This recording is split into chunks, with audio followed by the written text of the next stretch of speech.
It has been approximately 20 minutes since your narrow escape from the Umbral Sea, clinging desperately to the side of Andromeda, an ancient moonstone dragon, sometimes called the Silver Star. That means that the various magical side effects of an unstable plane shift have worn off of you, and the silence over your group has nothing to do with your hindrances, and everything to do with the cold and the desperate tensing of your muscles. For 20 minutes, Savage Tempest has held on to Andromeda's leg with one hand and onto Owlin's leg with the other. Owlin, dangling upside down, has both of his arms wrapped around a sphere of magical energy, and that sphere contains a nameless orc cleric. Next to Savage, Fox also holds tight to the pale scales overlaying Andromeda's mint green fur. Not 2 hours ago, Fox lost a leg in battle. Clutched surprisingly gently in Andromeda's great talent claw beneath where Fox and Savage are hanging is Larodith, the gravely wounded avatar of the goddess of trade and innovation, Oara. I need everybody to make a Constitution save with a DC of 18. You don't need to tell me what you rolled. If you pass the DC of 18, you only take 1 level of exhaustion from this incredibly hardcore flight. If you fail it, that means below an 18, then you take 2 levels of exhaustion. Finally, as the noise of alarm bells, guard whistles, gunshots, and cipher-based magic fades, and the sight of the great walled compound constructed around the Umbral Sea is lost to the pre-dawn fog, Andromeda begins descending. You pass through the cloud line. You see beneath you the beginnings of a mountain range stretching to the south. The nearest mountaintop is made of 2 great pedestals of stone and moss, divided by a small valley in which a number of climbing plants grow and a small flock of wild animals graze. Andromeda, too wide to fit her whole body into this ravine, comes to a controlled stop on one of the flats above, gently extending one leg into the ravine so that you can all dismount safely onto a bed of wildflowers, weeds, and other climbing plants. Once each of you is back on the ground, the Silver Star very carefully opens her talons and sets a frail-looking humanoid woman on the ground. If you squint just right, you can sort of recognize this creature as the A2 woman you spoke with in her dream in the last session. The dark, short-cut hair has grown long and matted over 3 years of captivity, and her already skinnier than normal body has become decidedly skeletal from malnourishment. She's missing the long, curved wings that make the A2 so distinct, and yet, as Larodith reaches up to adjust her large square spectacles knocked askew during her flight, you catch a glimpse of her intelligent amber eyes, and you know for certain that this is the avatar you spoke to not half a day ago in a dream. She sits in a daze of exhaustion or shock or both, looking down at a collection of Jebediah Peppermint's things sitting in her lap. There before you is the familiar rucksack, the small blunderbuss pistol, the larger rifle that Jeb called Big Boy, and even, you realize with a shock, the Rod of Intelligence. The only thing that didn't make the flight is Jeb. This high in the mountains, it doesn't matter that it's late summer. Winter has come to Four Guys Ventures and Vibes. The wind rushing through the ravine laughs and howls and snaps at your heels as the sunrise begins to tinge the gray clouds an ominous bloody red, a red that begins to fall as cold mountain rain. A large crunch sends a jolt of surprise through each of you, and your head snaps to the left, and you see that Andromeda has snapped up one of the wild beasts whole, reaching into the ravine with her long draconic neck and sending the rest of the herd stampeding away from you, all mud and thunder fading away like the last echo of a blunderbuss. Then, curling into a resting position on the stone flat above, Andromeda lays down in such a way that she can hang her head towards your group to hear and possibly partake in your conversation. And she waits, like the rest of us, to see what you will do. Owlin gets down on a knee next to Larodeth and just immediately looks down at Jeb's things and looks up at Larodeth wide-eyed and says, Where is he? Tell me, what happened? Where's Jeb? She leans back against the plants climbing up the wall behind her. She looks up at you and she says, "He fell behind." What? How did that happen? He was there. He summoned a creature. We were climbing or swimming, whatever, diving. We were rising in the water, and just as we were nearing the surface, he vanished. He let go. He slipped off. He fell back into the water. All right, then we got to go back for him. She begins kind of looking through the things in her lap, still not kind of processing. She, sets down his blunderbuss, looking even tinier than it already is now that Jeb is not there to hold it. The thing is barely the size of Alan's palm. Sets it down on the ground. She holds out his longer rifle to Alan. He left me these. Alan's immediately gonna take the rifle, kind of set it aside, and even start digging through Jeb's other things. No, he planned for this. I know he did, and he's gonna just searching for any sign of there's a note or something that's signaling maybe Jeb has somehow shrunk himself. He's just there's no way. Jeb always has a plan. He's somewhere in here, or there's an indication of where he is. Zoth will also start going through all of the stuff too, frantically. Guys, we don't have time for this. We gotta... Thunder rolls in the distance as a pile begins accumulating of Jebediah's things. You come across the wolf rod, his amethyst lodestone that he uses to fly. You find his spell book, which I'm sure Alan is conscientious enough to not leave in the rain. Mm-hmm. You come across his key to the cipher truck, his ring of protection. One of the last things you see in there is the bundled up cloak that Circles wore. You pull out that cloak, and wrapped in it, as if Circles maybe would protect it when Jeb couldn't, there are 4 parchment letters, and they are addressed to Owlin, to Fox, to someone named Zothkug, whoever that is, and one that just says, to whoever may find this. Alan's gonna hold the cloak up, kind of try to hold it over everyone and kind of try to hand out the letters, just to keep them from getting wet. But he's just gonna silently just hand one to each party member. Fox crawls over under the cloak. Okay, so this must be part of the plan then. I have to assume that we're going back. Yeah, I think these are instructions from Jeb. Right, he's telling us what to do. Let's go. Let's read. To whomever ends up reading this, my name is Jebediah Peppermint, citizen of Tumbleweb, son of Erling Peppermint, son of Cole Peppermint. If you're reading this, the fate of Urida lies solely in your hands. Please do everything in your power to bring this wingless woman to the Four Guys Adventures and Vibes headquarters in Geim. Her safe arrival is of the utmost importance and my last wish. Enclosed are letters to my co-workers of Four Guys Adventures and Vibes. Please ensure that they are delivered as well. They will know what to do with her. Thank you. Jebediah Peppermint. Dear Zoth, if you're reading this letter, I've been either killed or captured by the Aboleths, and I'm sorry for what you might be feeling right now by discovering this. I know that out of all of us, you feel things the deepest. Your love is stronger, but your pain is harder. This is your gift, even if it is also your curse. You're the glue that holds us all together. I need a favor from you. I need you to not come after me until Laredith is safe. It's essential that she survive.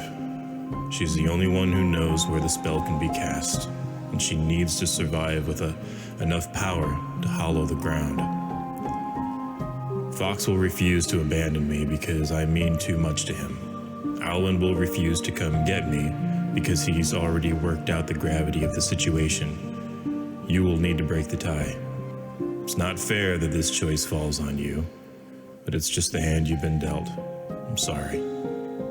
Please, let me go for now. The souls of everyone who passes on depend on it. Your rod buddy, Jeb. Dear Alan, if you're reading this, you know that I tried every single thing that I could think of, and even a few that I didn't, to get back to you guys. I'm a pretty smart guy, but you've always been the brains of this operation, which is why everything I'm about to write, you probably already know. The guys are going to be scattered, divided, and directionless after realizing that I'm gone. It's time. It's time for you to step up and take the reins. They need focus, perspective. You do that better than anyone. You need to take Laredith somewhere safe. She's essential. She's the key. If it's not possible to rescue me, or if I'm dead, I want you to have the Rod of Intelligence.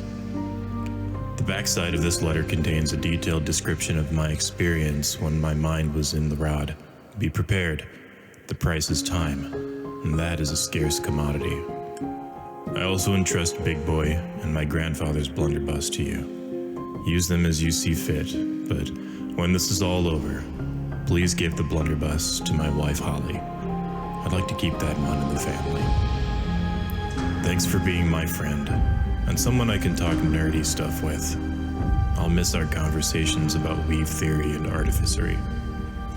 Your friend, Jeb. P.S. Please don't tell the others I said this, but I'm scared, Alan. If the Abelisks get a hold of my mind, they'll know absolutely everything. They'll know about the spell, the Cyphertruck's abilities, the tactical answer I gave the King of Udril, the location of Garwell, Satonia, and Thraxenau, the location of our headquarters, every advantage we have. They'll know it. But what scares me the most is that they might make me hurt you guys. They might make me hate you. I don't want to... Dear Fox, organize your pack for Pete's sake. Like seriously, it's a disaster in there. Those things in your pack could save a life. It's important to know what you have. Remember to practice your spells.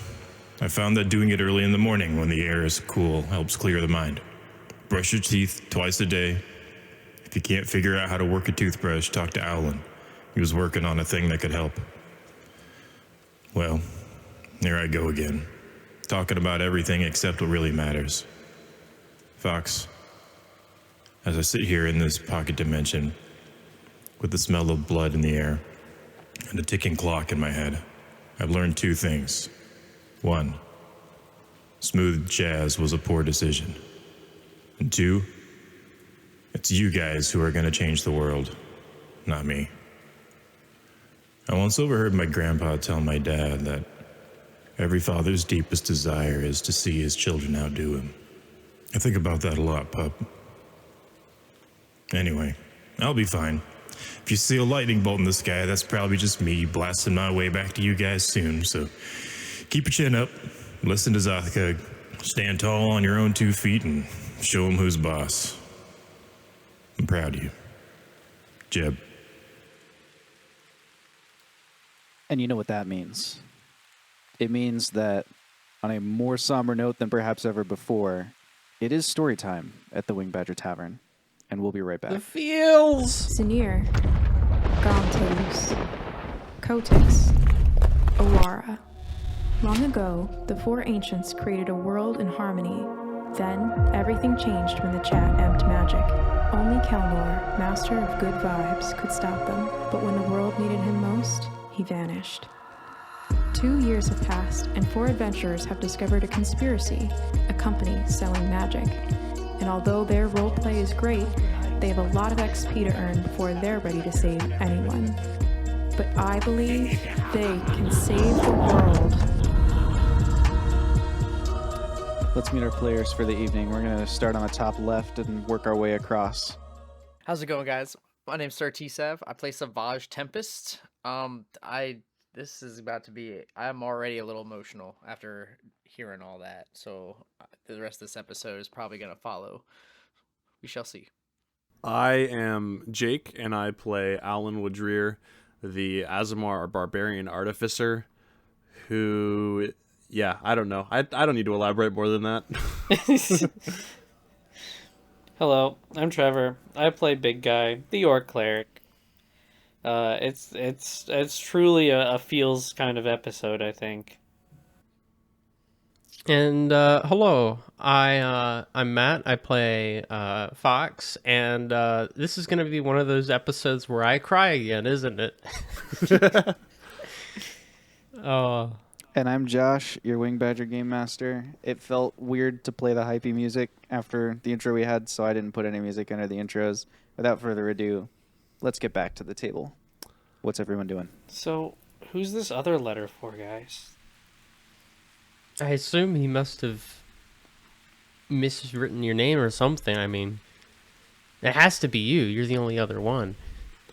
Yeah, I think that makes sense. But Or it could be Savage. I mean, if we No. listen, this isn't the time to figure this out. We gotta take care of this, right? Because like we just got back. It's only been 20 minutes.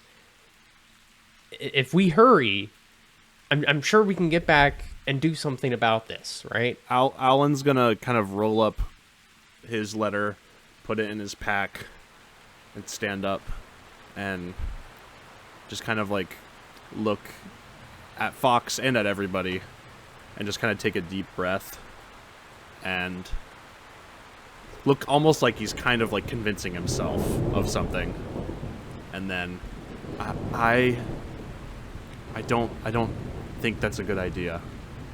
Jeb obviously sent all of his possessions with Laredeth. He wants Laredith wrote to these be letters. safe, get her He to wants safety. exactly. He wants Laredith to be safe. We just got out of there by the skin of our teeth, mind you, and we have no idea where he is, what the Aboleths are doing with him, or how to even get back in. We caved that entire cavern in. There's no use going back. There's nowhere for us to go. And I don't know about you guys. I'm also lacking in any sort of ability and resources in order to fight at the But moment. we always figure something out, right? Like, so does Jeb. And Jeb would, we all know.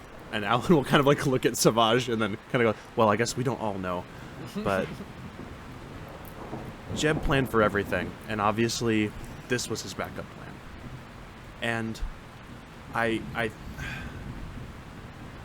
if the Aboleths have Jeb in the way that we can almost 100% assume that they do, it's extremely likely that they know everything.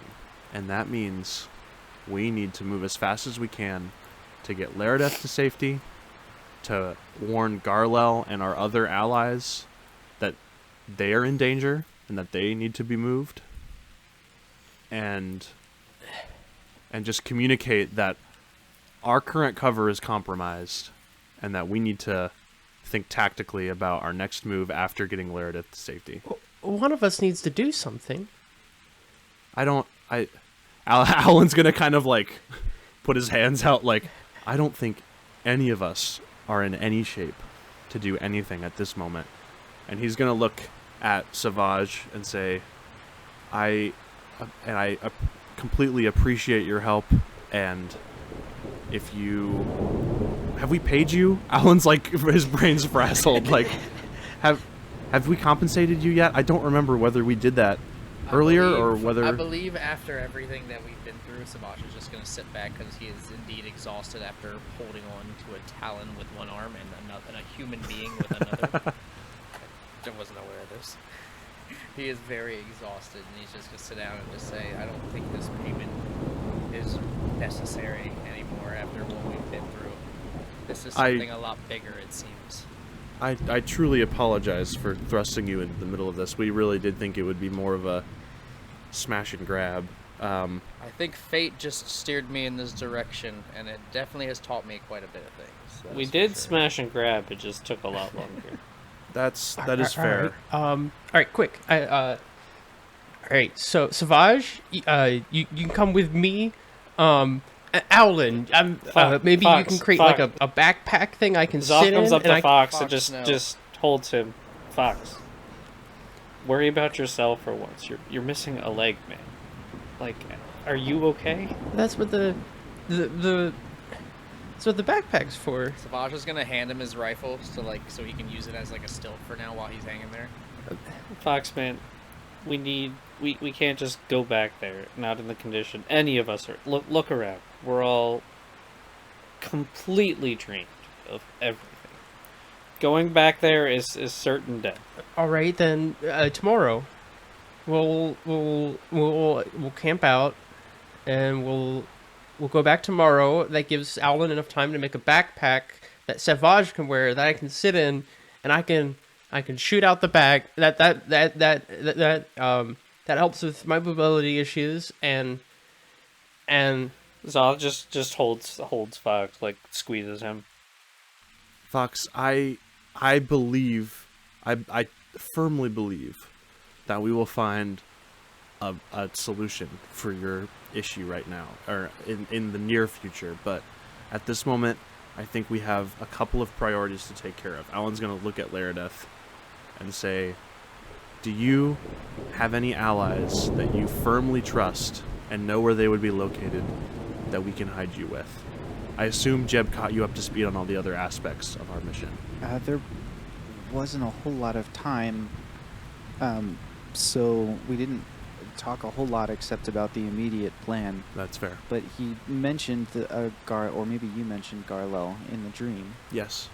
So I can kind of extrapolate from existing data. She kind of straightens her spectacles again, even though they're already straight. This seems to be a bit of a nervous habit of hers.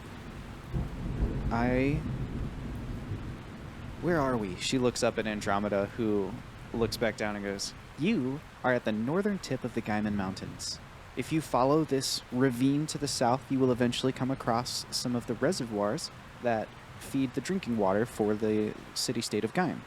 If you go north, you will cross some desert and then find yourself back at the Umbral Sea. She looks back, Laredith looks back at Alan. I knew Salin, the Queen of Gaim, long ago. We have not spoken in a while, but we were on positive terms. I helped her solve a very significant problem regarding a war between the Drow and the Hemeticians. And I think we can rely on her for asylum in the immediate future. That is good to hear. Our base of operations is actually headquartered in Gaim, and we are... Well, if the Aboleths have access to the mind of your friend, then they will know that too. So it seems like maybe it would be best for you to go and check on that and perhaps even move it. That seems fair to me. I believe a priority would be moving our Gaim base of operations, coordinating safe asylum for you, looking at Laredeth, and warning Garlel. And Alan, still kind of frazzled and kind of thinking about okay, who else do we need to warn that their position is compromised? And he'll kind of and is there anyone else we need to tell? I guess we would need to warn the king that his military operations may be compromised, his plans. Is there anything else? Well, how's Jeb not a priority on that list? Well, I believe that he is, but I believe that... How is he not number one? Alan's is kind of head in hand and just kind of trying to explain what he's trying to say. He is high on the list. I just believe that we need to act on the things that we can control now and that we know are in danger far away from us. After we can get those things and set those things in motion, then we can focus on Jeb. What does this key go to? Asked Laredith. That is the key to our vehicle of transportation. And then Alan's gonna kind of be like, where is the cipher truck? Where did we leave it? See, more reason we need to go back. Speaking as your DM, the last place that the cipher truck was, you stashed it behind the fallen peak of Zanir. Yeah. About maybe a 4-hour cart ride from the compound. Doesn't it have an auto track feature? It does, but it's range limited. But all right. How good is the lock? Good. We need to go back then, because that's one of the things that's compromised, right? We do need the cipher truck. That is fair. If they can't get in, maybe it can. I don't know. I don't. Can we be flown back to it? Because I what guess the question is, would you really want your valuables to be sitting for a period of time? I mean, what is it? It's just a bunch of wingle digits. I don't. What is on there that is super? I really don't know that it's a good idea to go back for anything. You did also make sure in that session to say you hid it. You didn't just like park it somewhere. So it is hidden in some way, and it's lead lined, so divination magic wouldn't work on it. I believe I personally recommend we do not go back for the Cypher truck, and we do not go back for Jeb right away. We need to rest, recover, take care of the things that need to be put in motion, I mean, and then think about the next step. Fox kind of pushes big guy away a little bit. I mean, come on. We jumped off a mile-high cliff, all right? We have fought the aboliths before and lived. Alan is gonna Alan points at Fox's leg, and this is where we are, and this is where we are, pointing at Jeb's empty belongings, and this is where we are. He throws his hands up in the air. We need to think, and we need to act not rashly. We have gotten this far by the skin of our teeth because of the well thought out actions that But how am I going to get much every further? time we took a risk like that, it worked out barely. And I personally believe the only reasons it worked out barely is because Jeb was thinking 2 steps ahead of where we were thinking, and we trusted him. And now he is gone, and we don't have that person right now. We Maybe don't this is have part of his the plan. person who took care of that. The part of his plan, Alan will like pull out his letter. His plan is for us to take care of this. We have to take care of Laredeth. Then we think about the next steps. He recognized that there are bigger things than him, and he wants to ensure that the success of our original mission. Listen,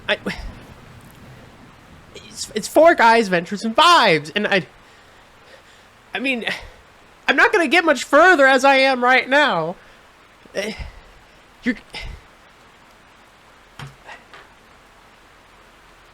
What are we gonna do without him? We just have to take it one step at a time right now. And One step at a time. Okay. I'm just gonna turn away and just pitifully try to stomp, but I'm not because I'm crawling away. Zoth is gonna walk over to Fox and like pick him up and help him like walk away. Get off of me. Yeah. Just push big guy away. Fall back into the mud. And keep crawling. Alan is going to turn to Andromeda. I'm sorry about all of this. What are your next steps, Andromeda? Is there any chance we can enlist your aid any further here, or do you have other things you need to attend to?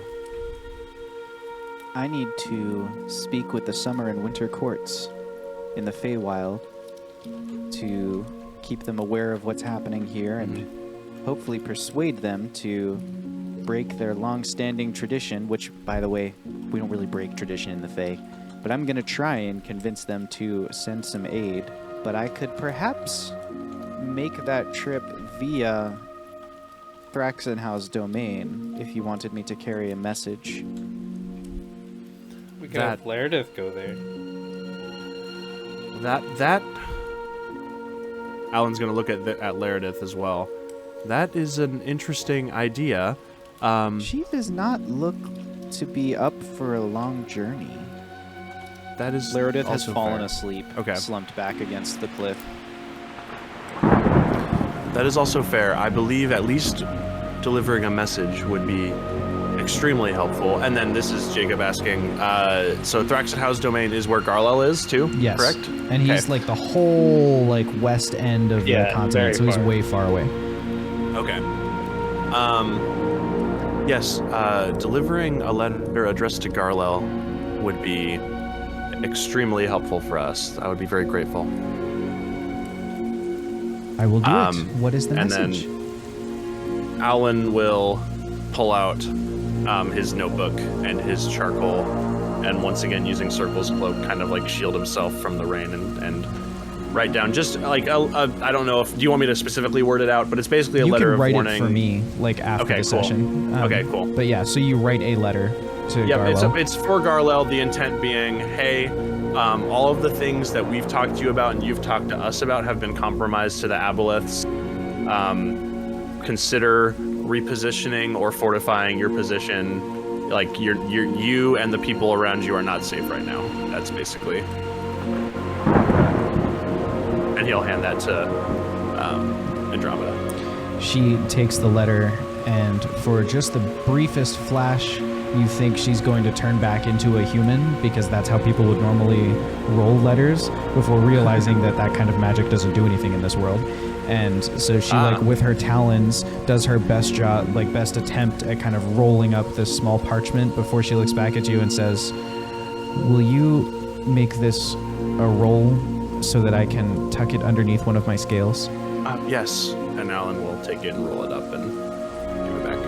"Thank you." And then she tucks it away in the scale, and she, like, without a word or a moment or a wait or anything, she just launches into the sky with like purple and black sort of stardust falling from her wings as she launches, and she is fast. Like, you've never really had an opportunity to see a dragon move at speed before, because Garlel was, like, weak as all crap when you found him. She is out of view in, like, 3 blinks of an eye. She's gone. Soaring to the west as she takes your message and leaves. And now there are the 4 of you on the hilltop in the rain. Foxman, we have to keep moving forward with everything. We have so much we need to do, so many people. Listen, big guy, I we need just to warn. need space, all right? Just leave me alone for a bit, okay? 5 minutes. Can you do that for 5 minutes? Savage is gonna start. I'm gonna build a shelter real quick of some sorts. If we're just All right, gonna stick man. around Well, for the time being. Sure, go ahead and roll a survival check. If your shelter is good enough, I'll let you half the time of a short rest. So you can get a short rest in 30 minutes instead of a full hour. 20. Natural 20? Nice. No, I got 17. Okay, So plus yep. 3 is 20. Easy peasy. So you construct with the ravine, like, already providing walls on 2 sides. It's pretty easy to, like, kind of weave together some plants to make, like, an actual structure and even get a fire going inside it. You're kind of an expert woodman, and so you get that worked out. And it's not comfy, but it's not comfy. And so you all have a space to short rest, and you may gain the benefits of a short rest. And it's it's not good enough for a long rest quite. Not unless you're going to spend 8 hours there. Okay. How far did she say Gaim was from here? She didn't actually say how far it is. She just said it's to the south of you. But this mountain range is maybe 120 miles in total to the south. You're at the very top of it, and Gaim is like maybe 60 or 70 miles south of here. So that's probably like 2 days if you're walking, at least with the wounded. You know, you could maybe do it faster if you didn't have wounded. But Alan is going to kind of sit down next to Laredith in the shelter, start examining Jeb's things, you know, instead of rifling through them like he was before. He's going to, like, take some time. He's going to hold the blunderbuss in his hand. He's going to kind of, like, in the past, Alan would examine the blunderbuss with, like, wonder and curiosity, and now he's just looking at it with a sadness. And he kind of looks up, and he sees Zoth and Fox kind of across the ravine, and he's gonna, like, kind of, like, lean over to Savage and say, I think, I don't know about you, but I need a full night's sleep. I think if we're able to, I would like to just continue to make camp here for as long as we can. Does that work? Savage is gonna raise his hands as they're still sort of shaking a little bit. And yes, I fully agree. And I think we still need to get some more firewood and let it dry out, because it's still raining and downpouring right now. though. Big guy just doesn't want to leave anyone alone at the moment, so he'll continue following Fox, but he'll like hold his jacket over Fox to protect him from the rain like an umbrella, but he won't say anything. Big guy, can't you leave anybody alone?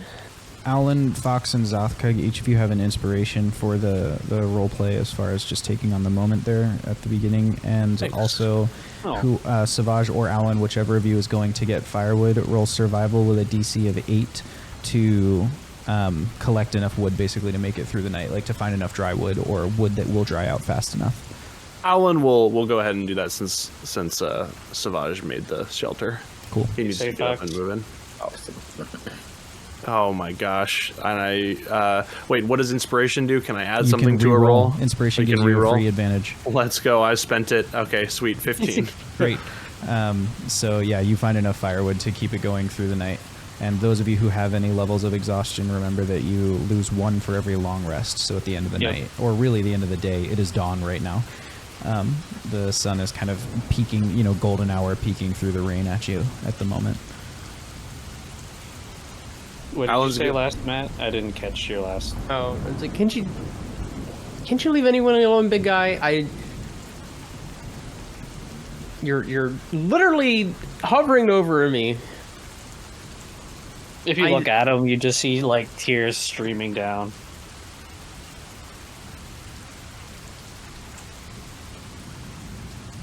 Just drop me the cloak. I'll sit here for a second. I'll be back. Okay, please. He drops the cloak, gives you a hug, and he says, "No one should be alone going through this. I'll be here whenever you need me." And Thank you, big guy. He starts walking back.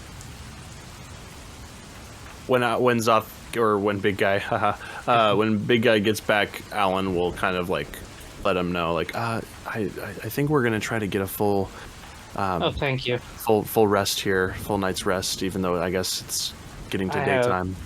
Literally nothing left. I used everything in our encounter. Yeah, kind of same here.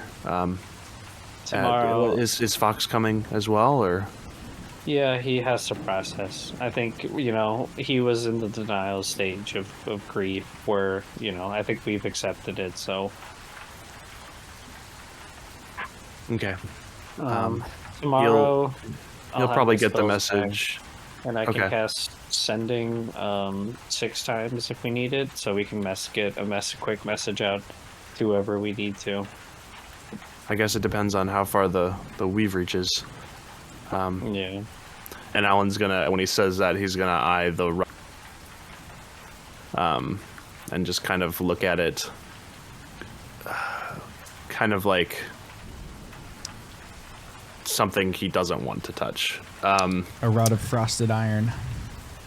Yep. So Alan will kind of, in a way, like sort of like take the first watch, in the sense of he's gonna wait until Fox gets back to like let him know, hey, we're gonna rest, and so that way Fox is up to date. Zoth is gonna make some tea. Okay. Alan, roll perception for me, taking into account whatever levels of exhaustion you have as the sort of lookout for this watch. Yep. And chat has granted a boon, so as you're sort of settling in, the rain begins to trickle and then eventually die out entirely as the sun kind of breaks the clouds up. The warmth of the sun kind of spreads the clouds apart, so now it's just wet, but it's not raining. I got a 12 perception. Okay. What time of the day is it, real quick? It's early morning, Okay. between 8 and 9. Fox, take us into Fox's situation here. What's going on for him? Fox has crawled until he has found a little nook against a tree just before the rain had quit. And he's kind of just in the nook. He's covered himself with the cloak, staring off in the distance, curling up a bit, with one leg. And just processing the weight of what has just happened. and that he can't go back, especially on his own. So he's kind of grieving in his own way, and he's feeling vulnerable, and feels like he's regressed a little bit. And kind of just wants to be on his own for a bit. So I think Fox will kind of try to harden up. You know, he's feeling that he's failed his team, you know. Maybe if he was just a little quicker.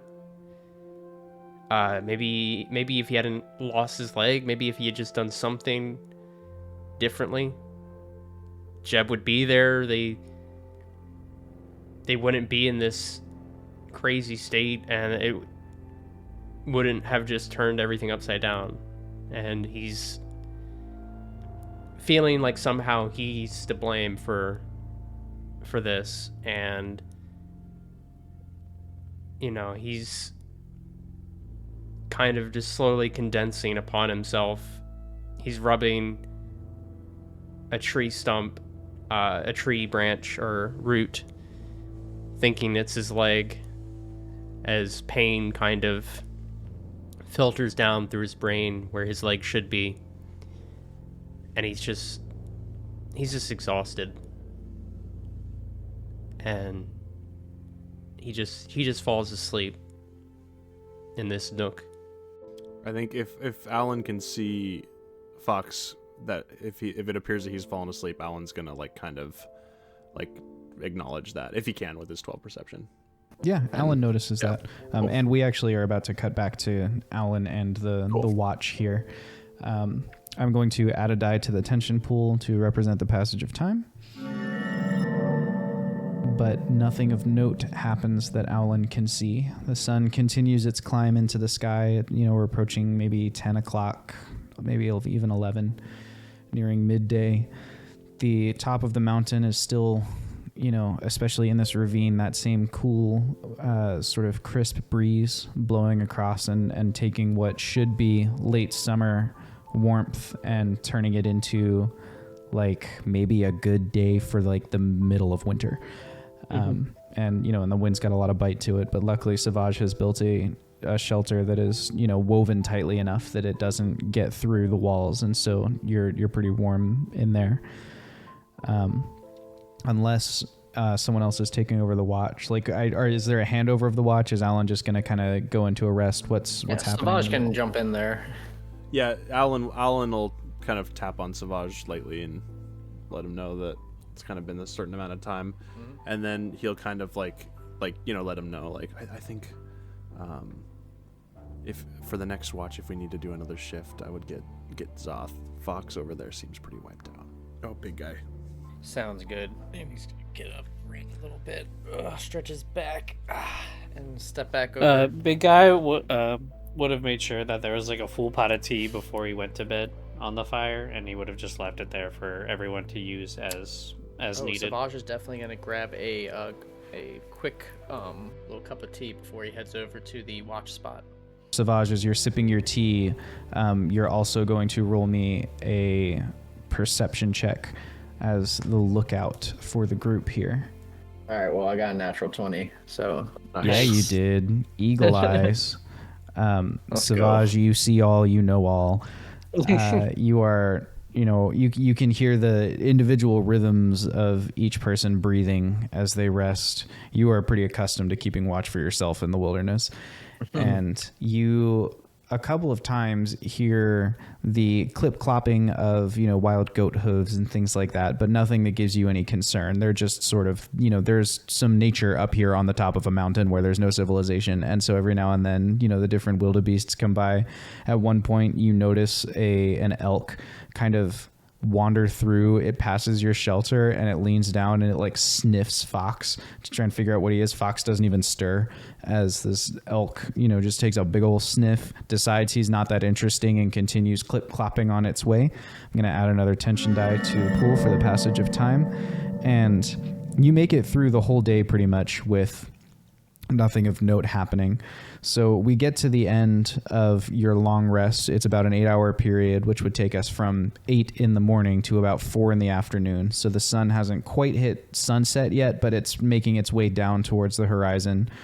And the first person to really wake is Fox. Fox, you are awoken by something soft on your little wound. I say little, the wound where your leg is missing. That's not little, but you are awoken by a small sort of pressure on that wound. You look down and there is a wild cat is licking it, like trying to clean it. Fox is gonna freak out initially and try to kick it away with a leg he doesn't have. And after realizing that he doesn't have a leg, is just kind of gonna sit there for a second. When you jolt into motion, it also startles the cat that kind of jumps back, and its fur kind of stands on end and its hackles raised, and it just kind of looks at you for a little bit, kind of sizing you up. I take a sigh and I just kind of lay back and look at this, I guess sunset, right? Yeah. Is it, yeah. Let's look at the sunset. The sunset is beginning off in the distance. You can see it. The cat eventually, when you don't move again, it just like spooks and runs off. So it kind of scampers up the side of the ravine and rushes off into the distance. Yeah, so that takes place. The rest of you begin to kind of stir and awaken, except whoever's taking watch. Probably Savage has handed off to Big Guy at this point. So Big Guy's kind of sitting there taking watch. Yep. And that is the state of things. Those of you with levels of exhaustion, remember you lose 1 level of exhaustion for each long rest. So you're feeling a little bit better. Awesome. Big Guy got an 18 on the perception. Cool. Yeah, like I said, nothing challenging or dangerous happened to you during this rest. The rain stayed away. You heard, just like Savage did, you heard some different like wild beasts and such kind of go by, but there was never any danger to the group. Alan is going to, when everyone seems to be waking up, he's going to go over to Laredeth and first kind of make sure that she's okay to stand up and okay to start the walking journey today. If she's awake, if she's not yet awake, he's gonna like tap her awake. She's sitting there kind of flipping through Jebediah's journal, looking at the different pages of his notes and things. It's quite interesting, isn't it? It's fascinating. He's discovered quite a few things. And quite an interesting way of viewing the world, I will say, the way he kind of just tries things and just sees and writes it down. I admire it a lot. Yes, his grandfather was the same. We apparently met. That is quite interesting. I helped design that. And she points at the small pistol blunderbuss. He was trying to make it and had some design issues, and it didn't work out. You probably didn't approach me to reminisce, did you? Are we ready to leave? Yes, that's what I was making sure of, that you would be ready to make the journey today. And next I'll go to Fox and kind of figure out logistics on whether he's able to start making the journey as well. She straightens her glasses and uses the vine behind her to kind of help pull herself to her feet. And she says, yes, I can travel. Perfect. Alan will kind of like start gathering Jeb's things and specifically grab the things that Jeb mentioned in his letter to Alan for Alan to take care of. So the blunderbuss and the and Big Guy and the Rod of Intelligence and what is your intelligence score? Oh shoot. My intelligence score is 16. Okay, you grab the Rod of Frosted Iron and it feels cool to the touch, but it does not feel inviting at the moment. Okay. Alan's gonna try to put it on his belt next to his short sword sheath, kind of that sort of thing, loop it there, and then he's gonna put the blunderbuss in his pack, and Big Guy he will keep on him, like just holding, and after he's kind of gathered those things, he's gonna kind of like look to Zoth and kind of like motion like, hey, if you want to He's gonna look to big guy, and kind of motion, like towards Jeb's things, and kind of if you take what you can, I kind of have what he left for me in his note, and then he's going to go to Fox and check on him. I'll rummage through this stuff, see what's left, and then what is left? The wolf rod, the lodestone amethyst, his spell book, the key to the cipher truck, and his ring of protection. Okay, he'll put that all in the pack, and I'll put that in my inventory. Okay. Make sure it's reasonable for all that to fit in your pack. In particular, Let me see. the wolf rod is, that's like a whole foot long thing. Okay. While you're looking into that, Alan, you walk over to Fox. Okay. Alan's gonna. Is Fox awake yet? Yeah. Yes, he is. Yep. Alan's gonna approach and kind of kneel down next to Fox and kind of just like look at him and, how are you feeling? A little chilly. Woke up to a cat licking whatever I had left of my leg. That sounds kind of unsanitary. I didn't really think about that until you just said something. Sorry, I didn't mean to make you think about something unpleasant like that. Well, I no, because that's probably want to make sure I don't have a infection. So what's the plan?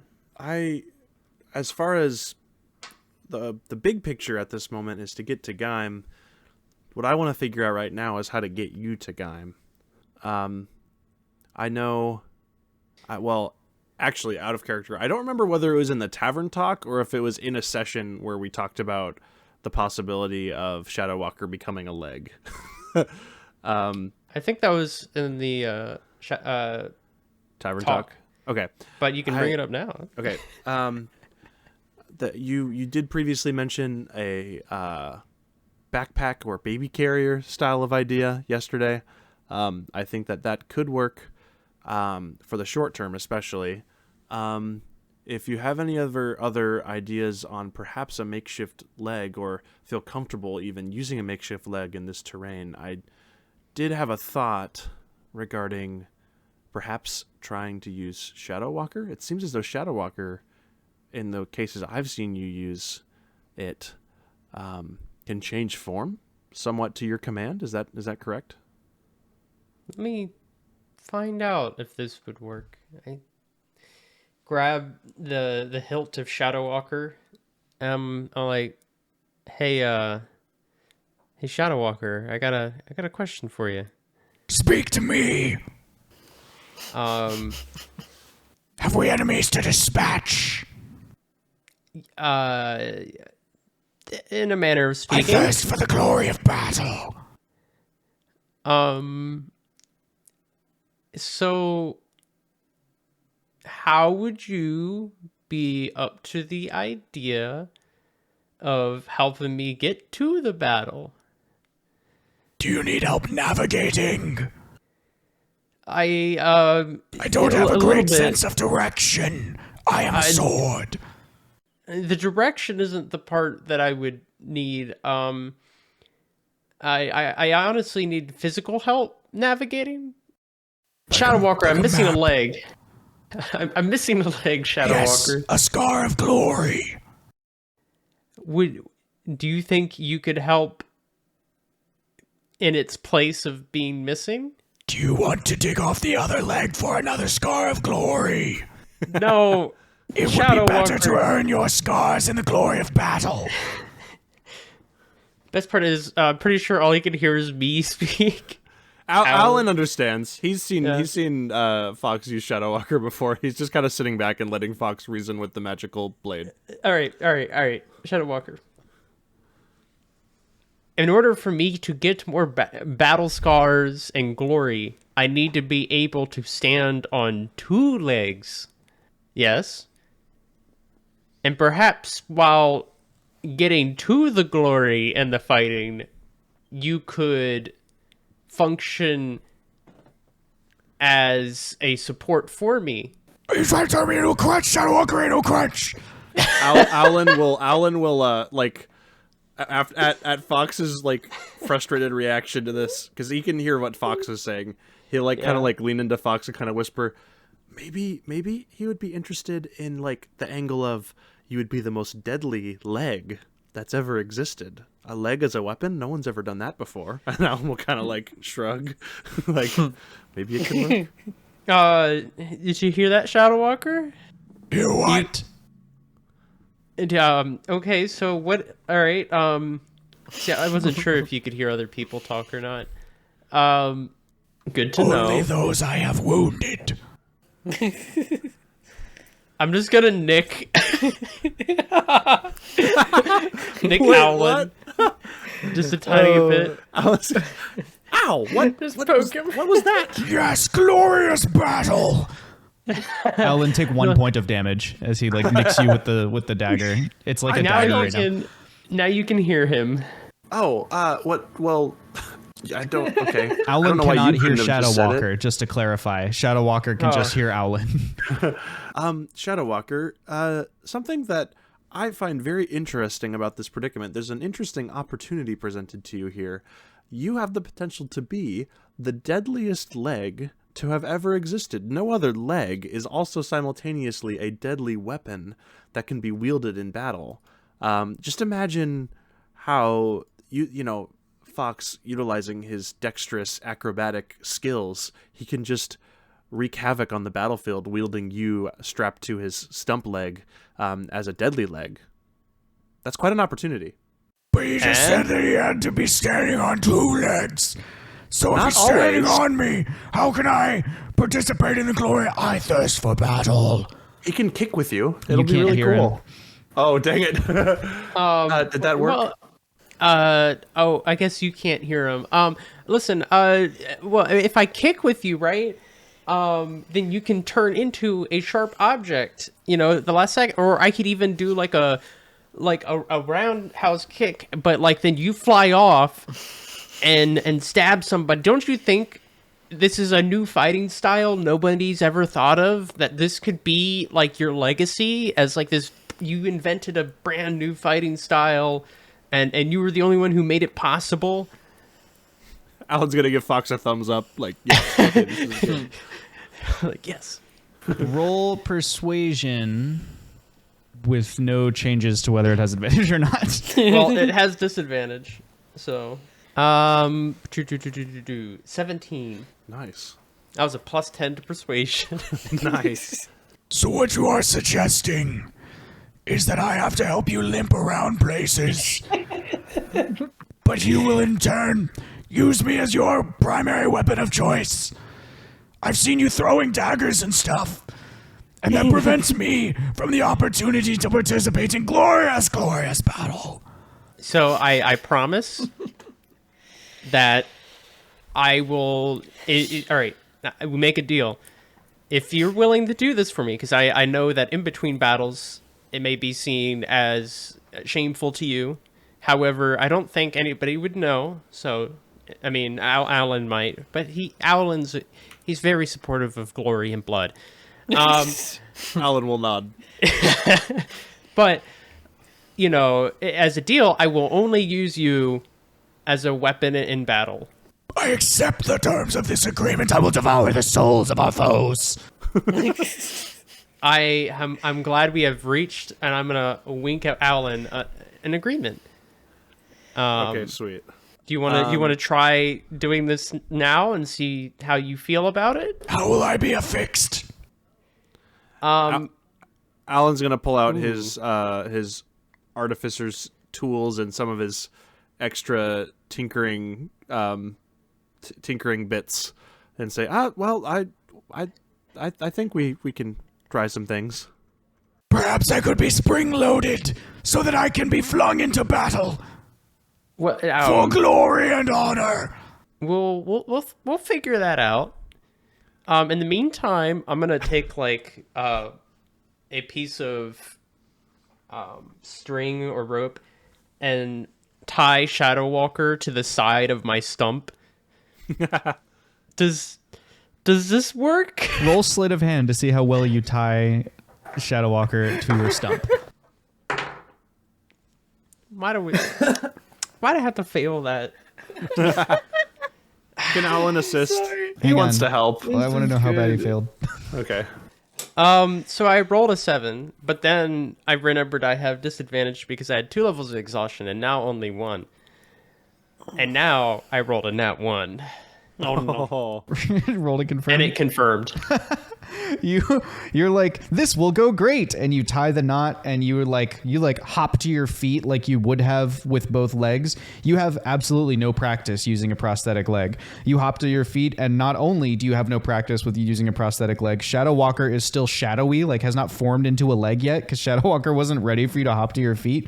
So you jump to your feet and immediately collapse again, and in the fall you dislodge the sword, and you take 1d4 of damage, which you may roll at your leisure, from the impact to your wound, because it landed on the amputation. So, Ow! big guy would have finished packing stuff and wandered over to the group. I could get everything except for the wolf rod in my pack if someone else could carry that. Fox is laying on the ground, having just finished a fall. Fox, man, what's going on? Don't worry about it, okay? You said nobody else would know. I said don't. That's why I said don't worry about it. Savage is now gonna walk over too. What's up, guy? What's going on? Alan? Can you carry this rod? I will. Don't worry about it. Oh, it's yes, part of our deal. I'm not worrying about it.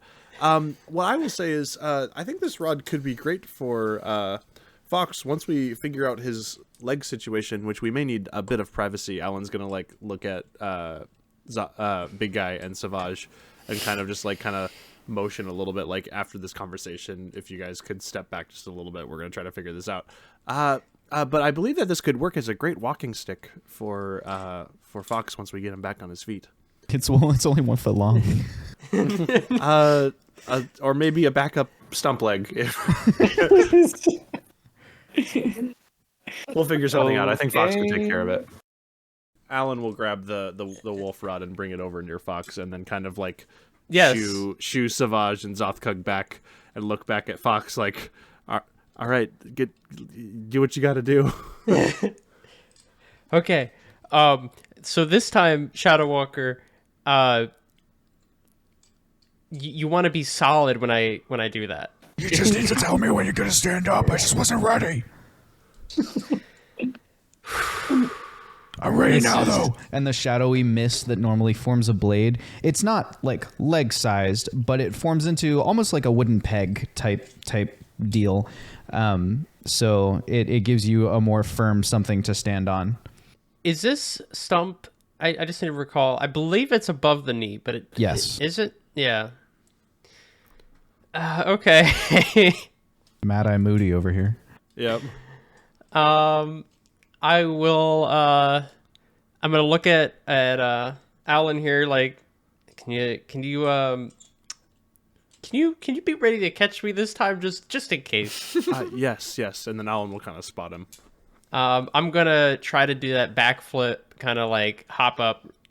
Oh yeah. And What did you roll on your see how sleight that of hand? goes. This time, Can Alan will if he starts trying to tie the knot again, Alan will assist. I got a non-nat 20 after rolling the nat 20 and not being able to use it. Ouch. Alan, go ahead and roll just a dex to assist, because you're not, unless you're trained in sleight of hand. No, but because he has 1 level of exhaustion still, he did have to roll twice, and you'll never believe that I got a natural 20 and then a natural 1. Wow. That is just to assist. So Yeah, I we'll do just say believe you it. don't assist. We're not gonna move any further with that. Fox, you tie the knot. This time you take your time. You're a little bit the fall was very bracing. It woke you up. It got your mind a little bit whirring back into gear here. You tie the knot with the expert roguiness that you are more accustomed to using, and you do your kickflip, and it works. The leg supports you. Nice. You have 20 feet of move speed instead of 30 feet for as long as you use Shadow Walker in this way. Okay. Because it's a little bit of a hobble because you don't have a knee to walk on. But That's better than 15. right. Fox As Alan's kind of spotting Fox, like as he kind of is getting his bearings, Alan will say, we'll figure out a more permanent solution, perhaps with, and then he'll kind of whisper, Shadow Walker, or with something else once we get to Gaim. Yeah, I definitely am gonna need a joint. Yes, I have ideas for That that seems already. like the big guy's thing. Listen here, Shadow Walker. I don't need your snark right now. Alright. Once Fox is up, Alan will kind of signal to Savage and Big Guy and Laradeth, like kind of give him like the thumbs up, like, all right, we're ready to go. And so the group sets off. D&D travel can be really boring, so we're not going to talk about it for very long. You meander through the Gaiman Mountains. You are heading south, and the path is not easy terrain. So there's a lot of picking your way over weird rock outcroppings. There are probably several falls and things like that. To simulate just the general hardship of a journey, I would like each of you to roll a Constitution save with a DC of 14. If you fail this roll, just take a single D6 of damage to represent accumulated cuts, bruises, and scrapes from the travel. What if you get a nat one? You can double that damage. So D6 times 2. Alan will have given Fox the wolf rod to put in his pack, by the way, also. The travel takes 2 days. I'm going to add 2 die to the tension pool to simulate them. I know it looks like there are 5 tension die on the screen here, but there are actually 4 because Grubbug has been on bestie behavior. Let's and go. has eliminated one of them from the tension pool. So, We love bestie behavior. there are 4 die in the tension pool right now. As a reminder for any new viewers, we clear that at 6 to see if any complications arise in the narrative and in the scene. As the second day, you're about halfway through your travel on the second day. Actually, let me back up. I need to clarify with you. The first day, you're obviously traveling overnight because you slept all day. Are you going to maintain that schedule, or are you going to get yourselves back on a daytime travel schedule? Alan will suggest to the group, I believe that we maintain our current sleep cycle until we reach Gaim, and then we correct our sleep schedule once we are in civilization and shelter. At this moment, I think it will be better just to like take the opportunity to sleep off the fact that we are obviously still feeling quite hindered. Fox brushes off all of the mud he just got onto himself from the fall he just took. Big guy will help him up. I agree that we might want to err on the side of caution. Yes. Is there I think anyone so. you want me to message while we're doing this? Well, I we can attempt. So I'm trying to remember. Laradith the looks rules. at you and goes, if you are attempting to use the weave contained in that rod to send a message, it will only reach however far that weave That's reaches. right. You need to That pluck is- the that is strings what- of the weave itself to send a message in this way. That is what I remember Jeb Right. theorizing as well. So I'm not No, sure. I've tried it before. It didn't work. I remember now. Yeah, I know. It's we've been through a lot the last couple of days. It's hard to remember things that happened more than 24 hours ago. I think that our best we'll get in contact with Scale and Sons and contact other people that we need to contact once we reach Gaim. I think that will be the best bet. Okay, so you continue traveling at night. The second night, as you are traveling, Fox, you are the first one to pick up the signs of an ambush. You notice several snares and a net hidden beneath some foliage on the path and things like that, things of that nature, basically. They're like hunting traps, but they're big enough for like humanoids and such. Whoa. Guys, slow down. Shadow Walker? This may be the glory of battle part. I love that. Send me into battle. Let our foes tremble. If Fox has pointed out these traps, Alan's gonna like go over to Savage and ask him, "Do these look familiar to you? Do these have any identifiable characteristics?" These almost look like something that my parents' companies used to use back then when it came to getting high-value targets that they knew would go on walks or would be being transported in between kingdoms. So you that's can roll a survival comforting. check to see if you can learn anything else about these traps, as you're familiar with this kind of thing. Yeah. Um, Okay, cool. I have So- it's a 21. You are familiar with these kind of traps. You've seen them before. They are the sort of primitive traps that kobolds often lay on the paths that like wildlife crosses.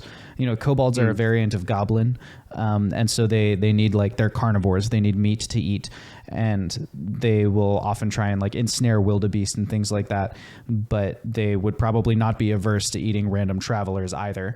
And if the traps are here, then a camp of kobolds cannot be that far away. In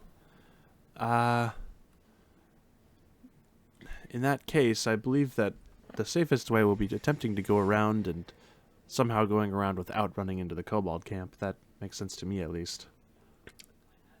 yeah, Shadow Walker, I think we might need a bit more practice before we're ready for our first fight like this. What do you think they know we're here right now? Alan could roll a perception check, or anyone who else wants to look out. Laredith Yeah, is I'll do- crouched I'll do- down. Laredith is I'll roll crouched down at the perception with base you. of a tree, kind of examining like the mechanism of one of the snares that would hoist the net up into the sky. She says, "These look as though they are designed to be set and left for a long period of time, and then checked if they make a noise, or perhaps maintained once daily, something like that." I think it's likely, statistically speaking, that these will not be checked overnight. It seems most likely that if there is a camp of kobolds, they are probably resting and have posted a few lookouts. Okay, Then that bodes well for us. Do we I just guess we want to should sneak just sneak past? around. Yeah. Yeah. Can I are they kind of like, are they clearly visible? The traps? These traps? Yeah. They're clearly visible to you and Fox, but no, they're fairly well hidden. They're disguised enough that wildlife would walk into them completely unknowing, but not disguised enough that like, oh, these are clearly meant to kill humanoids, Gotcha. Yeah, we should find a path around this. It seems if there's a pattern with this, if it's not just one area, does it cover a maybe a shape of sorts? Is it like maybe almost surrounding where they may be? Well, I guess there's only one way to find out. Fox just kind of starts walking past the traps straight through. With an attempt to trigger them? No, an attempt to step over them. Oh, okay. Yeah, you step over the traps, you get to the other side. You have to go extra slowly because of like the hobbling legs, so the moment really draws out for everybody else. I'm going to add the fifth die to the tension pool as they watch you like one step at a time, like pick your way through each square of the net that's laying across the path. You get stuck in a little bit of mud. You have to unstick your boot. Okay, you get your boot back out. You take another step through the net that's in the mud. But eventually you make it to the other side and nothing happens. See, easy as pie. Well, I think it's one after the other then, and Alan will take his steps through. The remaining four of you, Laredith included, may all roll either acrobatics if you're trained in it, dexterity if you're not, or stealth if you're trained in it, to navigate through this without setting off the trap. The DC is a straight 10. These are not very well hidden. Have we had our second long rest yet, or is this only Or- after our I'm first? past No, it. this is the second day of travel. So like you had a long rest, you did one overnight. Oh yeah, you have. You've had a second long rest. Okay, sweet. So no more disadvantage. So Great. exhaustion has worn off for you. Yeah, I passed through, no problem. I got a 10. Let's go. I am using my inspiration. Ooh, natural 20. Let's go. Big guy. You not only make it across, you notice a couple of like disturbances in the trees to the side, and by pointing them out to Savage, between the two of you, you're able to identify, oh, the kobold camp is probably this way. This seems like the little footpath that they would use to come and check on their snares. Are we going to advance here, knowing that this may be the path to the Cobalt camp, or should we continue on, knowing that this is also the entrance to the Cobalt camp, and we should leave? I'd say move on. I'd say we just continue on the path and skirt the the camp entirely. We'll just be very quiet. Yeah. All right, let's do it then. Very quiet. We're going to make a collective avoiding stealth check. That kobolds. means everybody rolls stealth, and then I'm going to take the average of the group. Oh, I dear. got a 27. Let's go. 17. Okay. 5. Okay.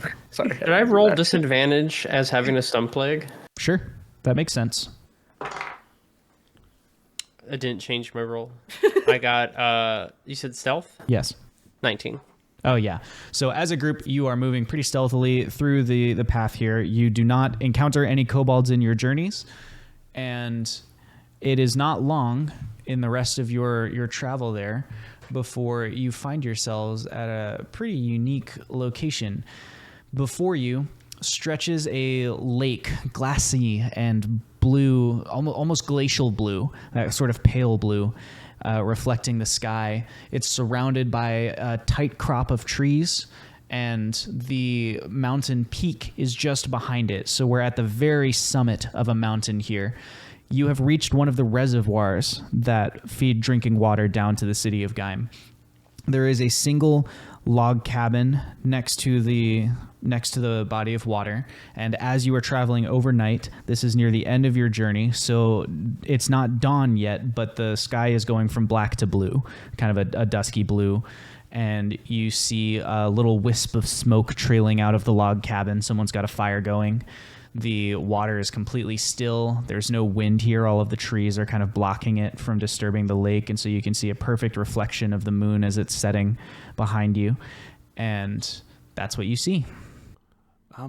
Well, it's quite refreshing to see something so peaceful and still as this. I don't know if it's worth our... Do you think it's worth our time to bother the person inside this cabin, or we just continue on to Geim? We're supposed to, at least by estimates, reach about there by the end of this day of travel. The family who tend this reservoir will be here on behalf of the city-state of Geim. So if we speak to them, there must be a trail or a path that supplies are brought up to them monthly, weekly, something like that, and maybe they can point us in that direction. Perfect. But I Honestly, believe finding a friends are well-traveled always path nice. is a much more expedient way to find ourselves in Geim. I was about to say that we should do the same. I mean, at the very least, we need to be able to talk to authorities as quickly as possible. Big guy starts walking towards the shack after hearing Laerda say that. Okay. Well. You get to the shack first then. There's a warm glow of candlelight from inside. The wooden timbers laid horizontally and perpendicular, kind of stacked on top of each other to form the walls. And there's a big old wooden door that's been made from some birch. Wait, Knock, knock, big knock. guy. All right, he's already knocked on the door.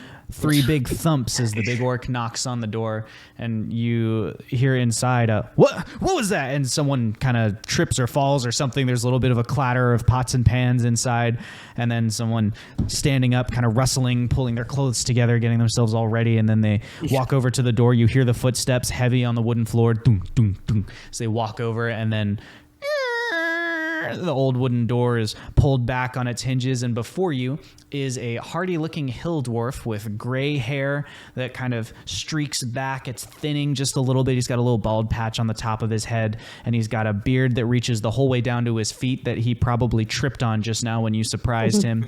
And he says, "Whoa there, big guy. What can I help you?" From the back, kind of out of view, you hear someone yell, "Donnie, what's going on up there?" Did we meet before? How do you know my name? Your name is Big Guy? Yeah. You tall folk are weird. Earl, is there's some strange orc up here. He says his name's Big Guy. What brings you here so early in the morning? We've just been traveling across the mountain, and There's were more of you? Yeah. And that's when Alan is kind of like Fox is heard, helping, least. yeah, Yeah. helping Fox along and helping Caught up. Laerda, and like all right, and they kind of show up behind. You're gonna so scare the man to Zoth is death. blocking the door as it's a dwarf cabin. So Zoth is blocking the door, or Big Guy's blocking the door fully. But you see, like next to the Big Guy's waist, just a little dwarf head pokes out. Like, oh, there are more of you. What? How'd you get up here? We didn't see anyone come up the path. What? Big guy, you're scaring them. Get away from the door. I'm not scaring We ain't them. scared of nobody. We live up here by ourselves. We see, we got puma, we got wildcat, we got mountain lions, we got cougars, we got all sorts of cat up here. We ain't scared of stuff. All right. Well, You have a sorry. lot of pets. They're not our pets, son. No. I didn't want to assume that you would be. I think it's rude. I look at Big Guy. Now we are looking to seek asylum. Well, really, for someone on someone's behalf. We have our business headquarters here, but Wait, so are Yeah, you refugees or are you citizens with a business? Business. yes. We are heading back down the mountains from a very complicated scenario that came up on the other side of the range. But we are headed into Geim because, as you did say, yes, we have had a hard journey, but we are heading back to check in with our business headquarters. Four Guys Ventures and Vibes, perhaps you've heard of us. Nope. That's okay. We were just wondering what was the most direct supply route back down to the city, just so that we were very tired and we were hoping to end our traveling by the end of today, just to get some rest again. Don't you worry, old Earl Patterson. He'll get you down there nice and easy. We got a path that they send supplies up each month. We can just send him down with you. He'll walk you down and get you to the gatehouse at the outside of the city state there. This is just some of their drinking water. So if you're thirsty from your long journey or whatever, you can feel free to drink some right out. It's spring water. It's real good. It's good for you. Just don't throw anything in there or we'll have to kill you. And he hoists an axe onto his shoulder. Just kidding. That's just my little joke. We will beat the crap out of you though. And he turns around and heads back into the house to finish his morning coffee. And he goes, I'll get Earl out here to give you some directions. Earl, get up, you old lummox. Earl's the old one. This graying, balding dwarf says. That is perfect. Thank you so much. We greatly appreciate it. Fox laughs at what he believes is a joke. After a little while of maybe having some drinking water or whatever, Earl Patterson does kind of stumble out, and he sure is the old one. Where the dwarf you met, Donnie, at the door, he was kind of thinning hair with a little bald spot. Earl, the only hair Earl has is coming out of his ears, and he's got these he's got the kind of twinkly old person eyes and the crinkly face of a man who laughs a lot. And he comes towards you. He's got a walking stick that he's kind of using to keep his grip in the mud. He walks over and he goes, all right, who needs some help finding direction? You lot, you're the only people up here. Who am I talking about? Okay. Oh, wow. You need to find your way to Geim, right? Just come on this way. You got a path we can walk on down if you're ready. Do you need some food first? I can have Lara Beth whip something up for you if you need something to eat before we head on down to Geim. I mean, if that's an option. Of course it is down there. Lara Beth, whip some up. Let's make some breakfast. Pancakes. Let's have some pancakes, Lara Beth. Y'all like pancakes, right? Yes. Yeah. Great. Do you need help? With the can offer a pancakes? hand? Nah, Lara Beth's a pancake pro. And he turns around and hobbles back towards the cabin. The only reason you don't get there before him is out of respect. You don't overtake his hobble. You make it back to the cabin. You have to kind of crouch and meander to get into the cabin, but the Pattersons refuse to hear of it that you would eat outside. And they're like, nah, get on in here. Earl Patterson, bringing you on in. You walk into the cabin, and indeed there are some pancakes for you, and they're fine. They're plain, but they're pancakes. They're made properly, if not exquisitely. It's good home cooking though, seasoned with love. Nice. Of course. You have some nice spring water, some pancakes, get you all energized for your day. And because you kept your overnight schedule, it's actually morning. So you're going to be heading down in the light to the city of Geim. Are you doing anything else before you head on down to Geim? Just small talk. All right. Well, I'm not gonna roll for small talk. So Yeah, you're good. Roll for small talk. yeah, on a scale from East Coast to Midwest. How much small talk is there? How long do you have to say goodbye before you can exit the premises here? So you head down the path towards Geim. Earl Patterson leaves you at the top of a long tunnel. That tunnel is marked over the top of it with a very ornate sign basically saying, welcome to Geim this way. And it's not like a sign that's painted. It's like gemstones have been carved into each letter and then mounted to the face of this tunnel, kind of outlining the entrance to it. And the tunnel itself stretches down for a pretty long way. You actually lose track of how long you've been walking down this tunnel before you finally make it to the sort of gatehouse area outside of Geim. And these are kind of like a buffer area. So you're in this tunnel. There's sort of around it. It's almost like a lobby. There's a little sort of one-room cave thing that's been hollowed out. And there's a gatehouse built into the side of it where you could imagine a guard standing to take a record of you and who you are, who might record down the types of weapons that you're carrying, who might give you, pages of passage for the city, note the purpose of your visit, things like that. There is also running water here. It's just trickling in a vertical flow. So it's almost like a hole in the wall with a waterfall in it. It's water that's running down, gravity fed to the rest of the city. But here you could get some clean drinking water if you needed it. However, right now, the guardhouse is empty.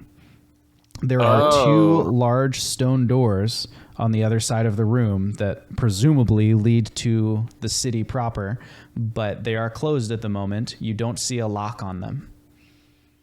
Alan is going to draw the Scimitar of Speed in one hand and the Eldritch Cannon in the other. They might just be taking a break, guys. Big guy poke his Savage poke is his gonna do head a in. thing because in this situation, I feel like I'm gonna react exactly like Alan. Can I? Oh, I can finally do this now because Big Guy's here. Can I? I'm gonna do detect magic. Okay. Cast some detect magic. See what's going on. If there's anything fishy. All the magic you're detecting is coming from the people around you, like it's your party. Oh, okay. Well, that's good at least. Big guy's gonna poke his head in and look. Alan's gonna literally put out an arm and go, "What are you doing?"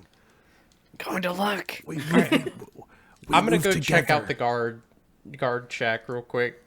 Hobble over. Okay. Oh, you stopped me, but not him.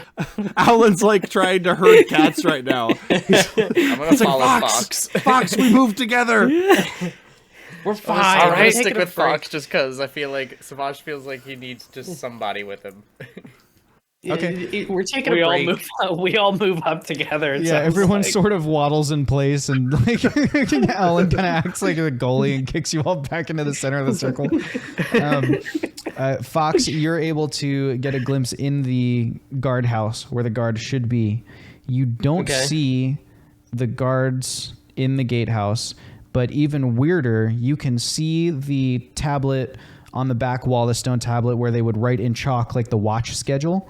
And there's nobody from the city watch scheduled to be in the guardhouse at this time, despite it being the middle of the day and presumably the city being open. The Pattersons assumed you would be able to get in. But it's not just empty. It's not like they stepped away. There's nobody on the schedule right now. Is Earl still with us? when's the next person supposed to arrive on the schedule? There isn't one. Oh, there's no schedule, period. Today is, so you can see the overnight watch, and then it ends at 8 in the morning, and there's just no one scheduled to be in the guardhouse today.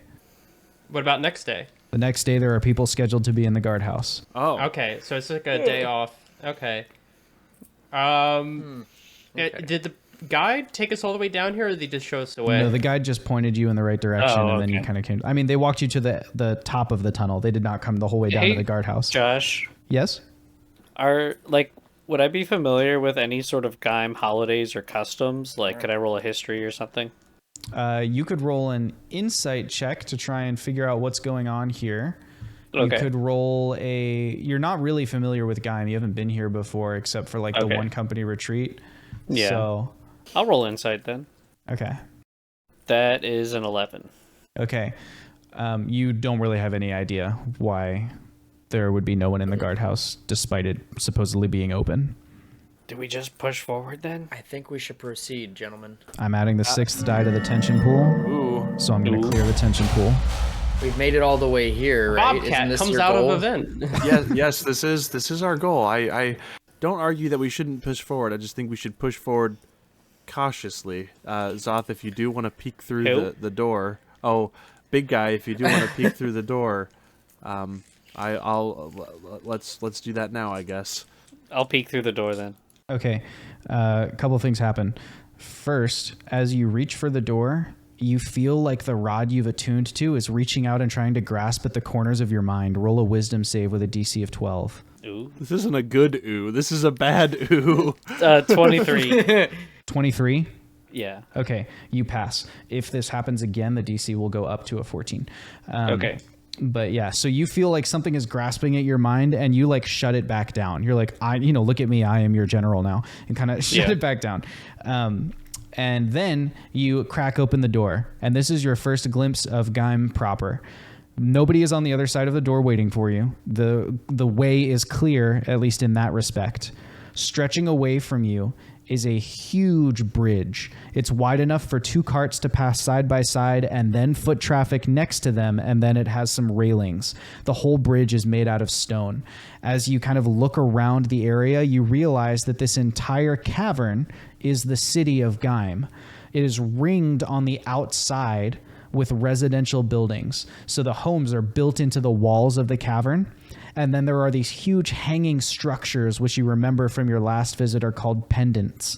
And these pendants are where all of the like real estate for commercial stuff would be. So there might be a pendant with a bunch of smithies on it, and there might be a pendant with a bunch of general goods stores, and there might be a pendant with other things.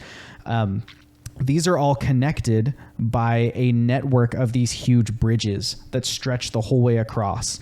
Leaning over the side, you can realize that these bridges are constructed like huge aqueducts with great arches underneath of them acting as supports that stretch the whole way down to the base of the cavern. You are on what's called Tier 10, the highest tier of the city of Gaim. Every 100 feet going down from you, there is another tier before we reach the base. So the bridges are currently 100 feet tall to get to where you are. Each tier below is anchored to the bridges above it. So the pendants for Tier 9 are hanging from the bridges of Tier 10 and then connected by their own little network of bridges. Here on Tier 10, you again see this great big bridge stretching away from you, and this one just connects to one pendant, like out ahead of you. From that pendant, you can go in a number of different directions. It would probably be helpful if someone had a map or directions for you, but again, there's no one in the gatehouse. So at the moment, and there's no one around here either. Yeah. Is there any papers or paperwork or forms in the gatehouse? I don't know. No one actually went into the gatehouse. You just looked through the window of it. Okay. You would have to like crawl through the window to get in. Like it's it's built into the wall of the room there. Alan's gonna get close to Laredith and just like make sure that if anything springs out that he's protecting Guys, it her. looks to be okay. It looks to me to be a ghost town, which I'm not sure if that's what I expected or if it's okay. Yeah, if we look down, can we see any commotion going on? Yeah, there's lots of people moving on the lower Oh. tiers. You can see big carts going side by side, presumably pulling supplies. People like dwarves mounted on horseback are riding through. And you can also see, as you look more fully at the space or at the city, you can see that each tier is connected to the ones below it and above it in 2 different ways. At the residential walls, like if you go the whole way to the outside edge of the city, the cardinal directions, northeast, south, and west, there's a kind of spiral staircase that goes down to the next tier, and then you would go back out onto the bridges. There's also one huge ramp that starts at north, like 12 o'clock, and goes the whole way across to 6 o'clock. And so that's like one big descending plane. So like for carts to traverse from, tier 10 down to tier 9, they would need some kind of ramp. That's what this is. And the ramp is long enough that there's no danger of a runaway cart. Like it's not that steep. So those are the ways that you would connect from one to the other. And you can even see like there are some carts going up and down the different ramps and moving around. Like it's an active city. The noise of industry and people talking and such kind of floats up to you. You can see different smoke, bits coming out of homes. Like it's a live city. Stuff is happening here. It's just that this bridge and the pendant ahead of it seem completely deserted, and you can't really see any further into tier 10 than that because of the obstructions of the walls. What tier is our headquarters on? Tier 10 again? Okay. Well, let's proceed forward. Yeah, I would say so. And Alan will turn to Laredith and just say, since we're already entering on the same tier as our headquarters, I think what the smart route to be would be first stop at Four Guys Adventures and Vibes headquarters. Let our business operations officer know the situation and warn everyone about what's happening, and then get you to the Queen. Does that make sense? Yes, that seems like a logical course of action. Perfect. Cool. Big guy will start walking through. Yeah. All right. Let's Who's head in towards front? the headquarters. Is Big Guy in front? Yeah. All right. Big Guy's in front, and that makes sense because Big Guy filled out the paperwork, so he would know the address of the Four Guys headquarters. Unfortunately, you don't know the actual layout of the city, so it does take a little while of wandering. You get to one pendant, and you find it filled with different shops.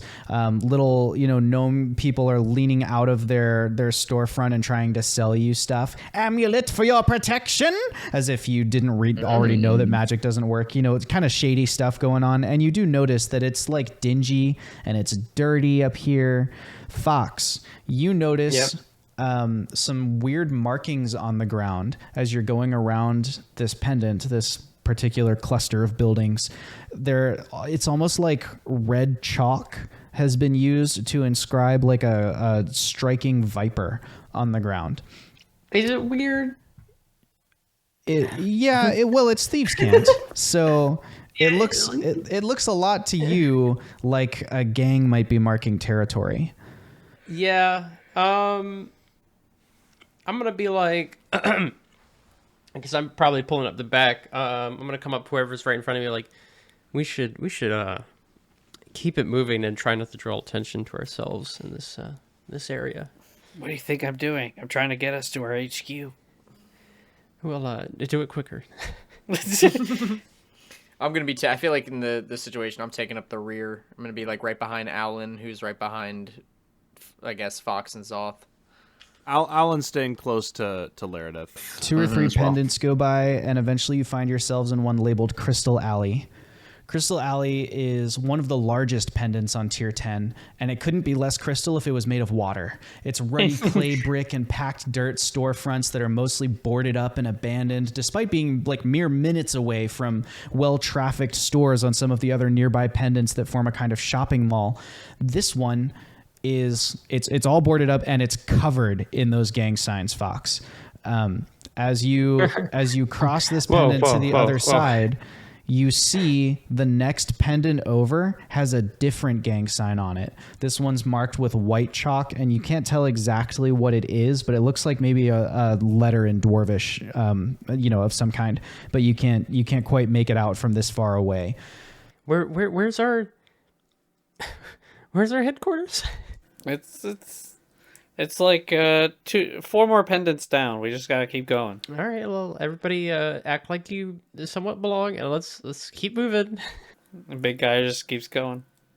As you're walking, the few people you do see as you're going through Crystal Alley, like they see you coming, they hurriedly like get back inside their doors and shut their doors so that they're not outside. You are at the edge of Crystal Alley, and there's this bridge stretching away from you, leading to the other side of Crystal Alley where the other gang signs are. And as you're over there, kind of taking it in, Zoth is like, yeah, I think it's that way. You hear some footsteps behind you. Savage, your keen like hunter's instincts pick up on it first. You spin around and you find 4 people approaching you, 4 humans. They're each wearing sort of grubby clothes, street urchin type outfits. And the one in the front goes, well, boys, what do we have here? Looks like somebody's trying to pass right through Red Viper territory, and they didn't even stop to pay the toll. What's your business here, strangers? And the other 3 people with them kind of fan out, and you can see that they're holding like clubs and bats and that kind of stuff. I'm gonna hobble and wrestle my way up to the front. Inside your head, you hear yes, yes, yes, yes, yes, yes, yes, yes, yes. I would be very careful where you walk if I were you, Hopalong. And he kind of nods to the sides of the street, and you can see there are like more shadowy figures kind of waiting in the wings of side alleys. All right, let's cut all the chat. All right. Listen, you wanna extort us, right? First of all, if you wanted to do it as a toll, sorry not to tell you how to do your job. Maybe you should have put somebody requesting said toll somewhere earlier before we're about to leave. Nobody's behind. Double check. Is anybody behind us blocking the on the other bridge? Side of the bridge? You see one old man who's like, it seems to you like he's poked his head out of a window to like, oh no, someone's gonna die. Like he's watching, watching it all go down. But he's not approaching you or anything like that. He doesn't seem to be part of the gang. What you've identified is there are these 4 guys in front of you. There are 4 people to your left, and there are 4 people to your right, basically all kind of closing in. So the only place to go is back onto the bridge, like leading further into Geim. So you've basically waited until we passed all the way through your territory, put our backs out of your territory, and now you want to try to extort us. On top of that, I mean, like, come on, brother. I'm not a Red Viper or nothing, but I've been in that place before, and I let me just tell you, man, you're not doing a good job of it. So if you want to have a talk, we can have a talk, but you ain't extorting us. The Viper leader kind of looks to the guys to the left and right of him, and he goes, well, excuse me. This guy seems like a bit of an expert. We didn't realize you represented someone else. Perhaps we need to show you how it works around Geim. And he nods to his boys, and 3 of them step forward and immediately like line up the shot at you, like they're going to start hitting you. As that happens, the old man from the other end of the bridge yells out at them. Hey! I told you this is our turf. I don't care about your duty little red box everywhere. Quit making these straight. I'm putting you in your place. And he starts walking. Old man, you do not want to do this. You don't want to go down this road. Old man wants to do it. Old man wants to do it. Boys, and the Red Vipers begin to kind of close in, so there's a wall of 12 of them in front of you, and just this old man walking down the bridge behind you, walking towards you. All right, guys, I'm gonna be honest, we can't let an old man save us from this. Yeah, and the old man, he's wearing these really baggy, almost like MC Hammer pants, but they're like a light brown linen. And his skin is stark white, and the closer he gets, you can see it's kind of scaly, and he has horns on his dragonborn head, and they almost kind of curl out like really crazy hair, and one of his eyes is like, you're not sure if it's one's bigger or the other one's smaller, but he's kind of got like this crazy wild Popeye look to him, and these big chin spikes. And on his back, he has this big wrapped up bedroll, and then right next to it, there's this massive gourd just tied to him, and he's wearing these sandals that are made of wood that have like these 2 wooden teeth. If you're familiar with Japanese Geta sandals, and so he's got like this little clip clop as he's kind of hunched over. Oh yeah, and he starts rolling up his sleeves, and he starts unbuttoning his like little flowy shirt that he's got, and he's like, oh, let's do it. We're going to do it. Red Viper number 1 leans his bat over his shoulder, and he goes, old man, you don't want to get involved in this. What are you supposed to be, huh? Who do you think you represent? If you don't know who I represent, it ain't even worth telling you. You're just gonna be a memory soon. You're not one of the Twiggies, are you? He for the first time, Red Viper number 1 looks a little uncertain. You're not one of the Twiggies, are you? And he just starts grinning and whistling a tune. Okay, whoa. The group's like, hey, let's back off here for a second, and they kind of step back. Look, you know now what? you're scared. How about Yeah, this? now Just you're scared. look, we don't need to. here we We don't go. need to escalate this here. Why don't you just? crack his shoulders and just twist his neck a little bit? Oh yeah. Hey, why don't Oh, we just? You know yeah. what? This seems like a misunderstanding. Are these travelers are with you then? Oh, maybe. I have never seen more clearly. Never seen more clearly in my life. No, I Here feel we like go. you're not seeing it right. And as he gets to the end of the bridge, the Red Vipers have like completely flipped the script. They're like, look, we actually need to make a payment to your boss. Here, look, we brought some stuff, just to help keep the Oh, look, streets they're so clean. And they generous kinda with their sit down. contributions.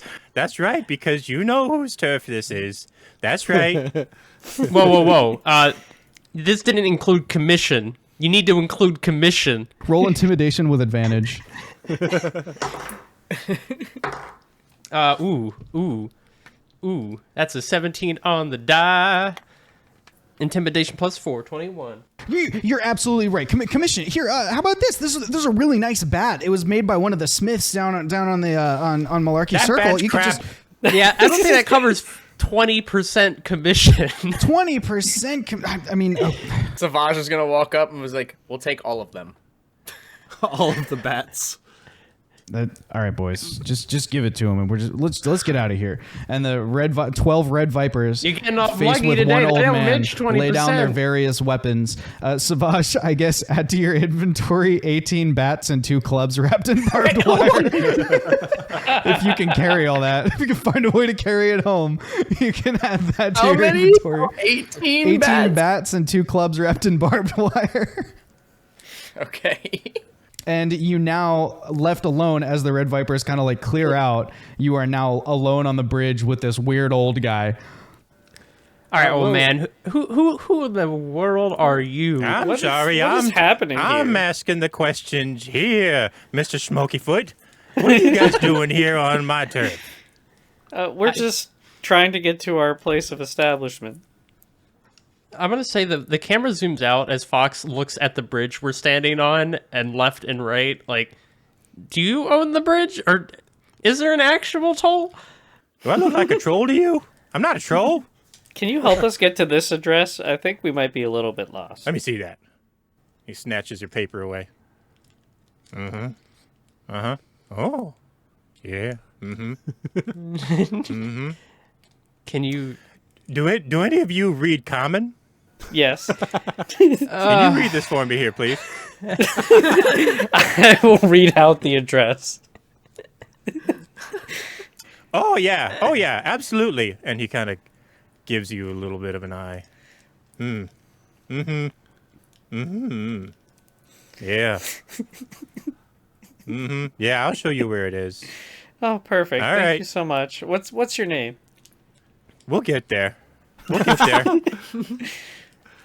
We do thank you for helping us out of a bind there. Oh, that I was would've nothing. never- They're a bunch of pansies. They talk really big. They talk really big, but you slap them up a couple times. You know, you make their ears bleed a few times. They don't bother nobody. They try to be big. Everybody's kind of battling for the ground. This isn't even my turf. I just like to yell at them and knock them up a little bit. And So wait, you know, what's the deal with these different games? well, you know, when young men have idle hands and too much time, they just get the notion that they want to boss people around. I mean, ladies too. I don't want to be uninclusive, but seems to be that, you know, they're just, I don't know. This is kind of like I'm actually new here. I haven't been here for very long. But Wait. So are we.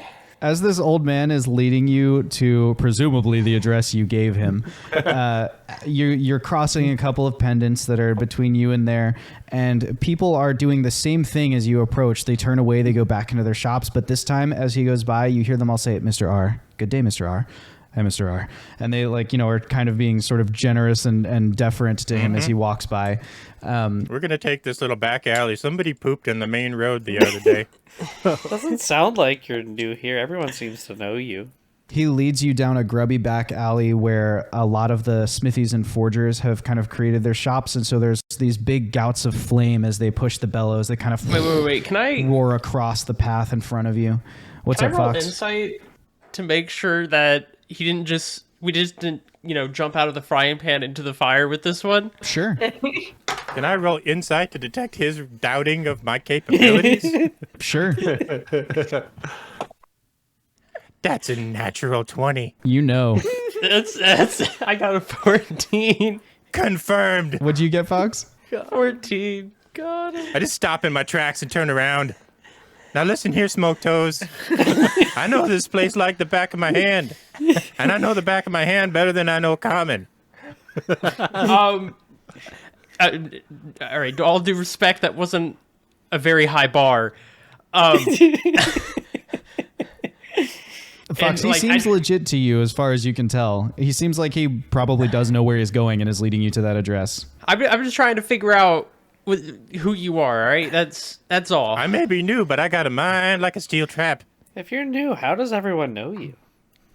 Because I'm a force to be reckoned with. Clearly. As you ask this question, again, you're walking down this alley with these gouts of flame as the bellows are being pushed in the forge's smithies and things. And one guy who's like covered in soot's got his overalls on, his tool belt. Alan, you recognize a smith. He walks out and he hands an absolute bundle of wingle digits, probably 100 greater wingle digits. He hands to Mr. R, who's leading you, and he goes, "Hey, these are for the boss. I got the next wages ready for him." And he just hands them to you, and turns around and he goes, "Thanks again for the protection." And he turns back and not goes a problem, back inside.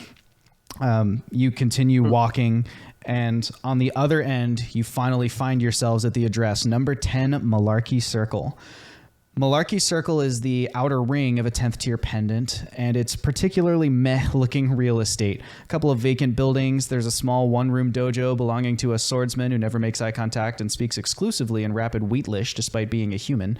And also the Four Guys Ventures and Vibes headquarters. And as you get to the door, which has a chalk marking, Fox, you recognize the chalk marking on the door. It's that same rune that you saw on the other side of the bridge, marking another gang's territory.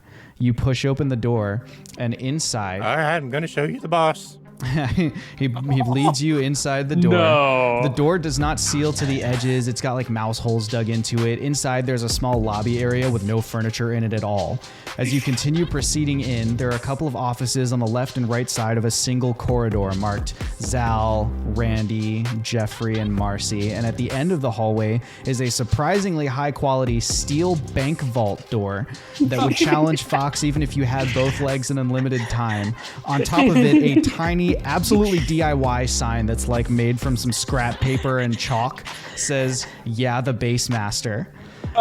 Yes. Your Hey, escort. boss. Go ahead. Hey, boss, we got a couple visitors. Inside, you hear like a ka-chung, ka-chung, ka-chung, click, click, click, click, click, click, click, click, click, as the bank vault gets unlocked from the other side, and it swings open, and there's a dragonborn standing at attention next to the door who's got like on dark sunglasses, and he's standing with his eyes at attention, and at his feet, with a little piece of like steel bolt sticking out of his mouth like a cigar, is the Myconid. Yeah, the Myconid has turned into a Myconid sovereign in his time away from you. He walks forward, and before even acknowledging you, he floats a few spores up into the air, and you hear his calm voice go, "Radford, I've been waiting on tribute from the Smithies district. Were you able to collect it?" Absolutely, boss. And I hand the coins to the other dragonborn. Here you go. Just like Big normal. guy, The Dragonborn. so ecstatic, starts just booking it for yeah. The Dragonborn takes the coins, whoa there. sees big guy run towards drops the coins, and steps in front to body check him. You have never been on the ground so fast in your life, big guy. He just steps in and in one fluid told you. motion, elbow checks you in the face, puts you on the ground. And he goes, Aw. Do not run towards the master. He is the boss. and he crouches down and goes, "Do you have weapon?" and begins like kind of going over your body and looking for a weapon before the calming voice of the Myconid in all of your heads goes, "It is okay. These are the founders of Four Guys Ventures and Vibes. Welcome to our headquarters." And the Dragonborn stands you up, goes, very sorry, sir, very sorry. And he steps back from you. And looks over. I had him.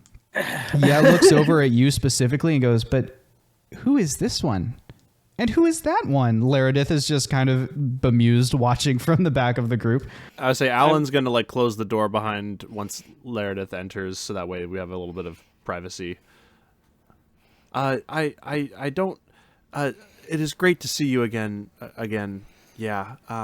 Before we get nice into, to see you also. I was before we hoping get in, that Jebediah would be with you.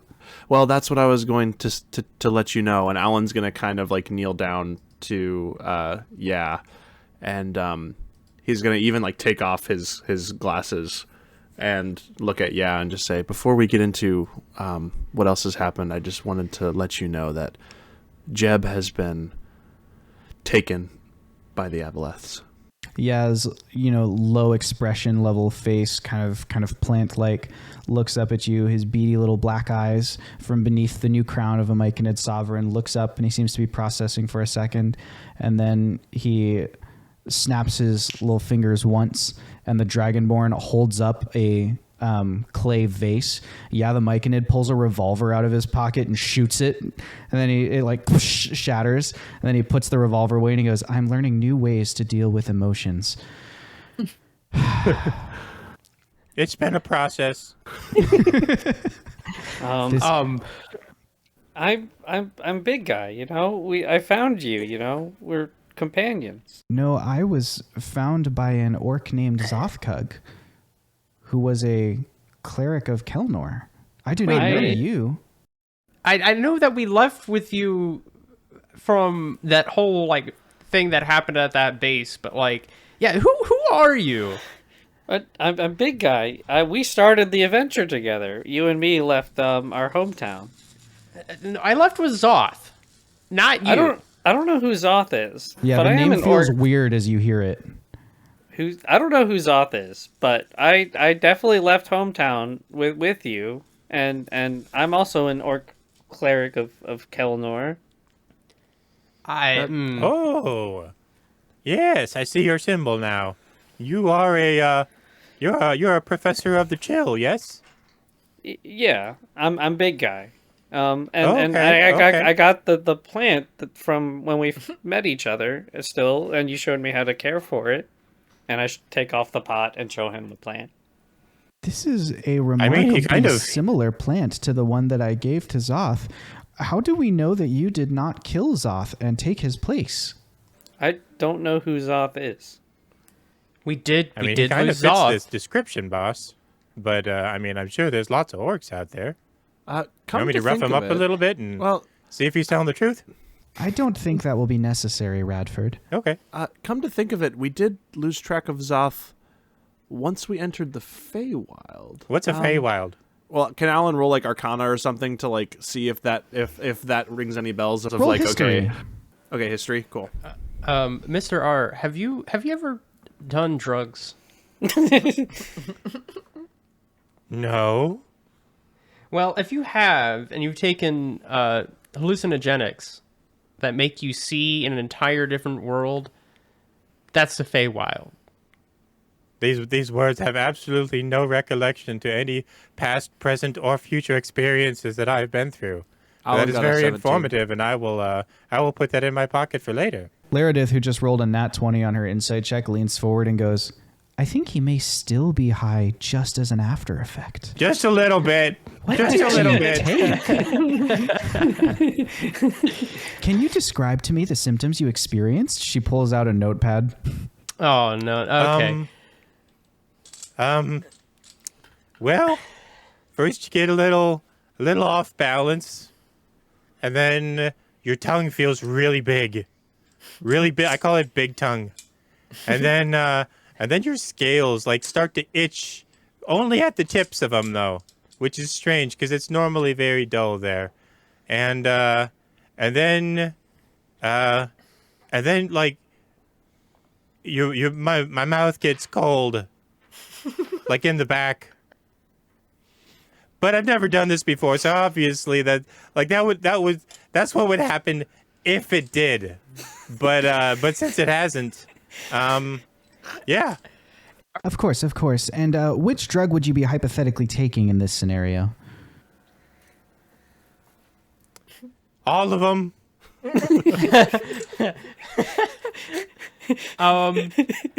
So anyway, Alan got Yeah. a 17 on history when it came to thinking about the Feywild, yeah. Alan, you begin putting the pieces together, which is enough for us to give Zoth his first roll to remember his name. Zoth, roll a... that's probably wisdom to get your name back. No, intelligence. This would be like book smarts, an actual memory. It is documented, or it is often theorized that one of the tricks that creatures of the Feywild can pull is wagering a name. Is it possible that we did wager our names. That is a 7. Yeah. Huh?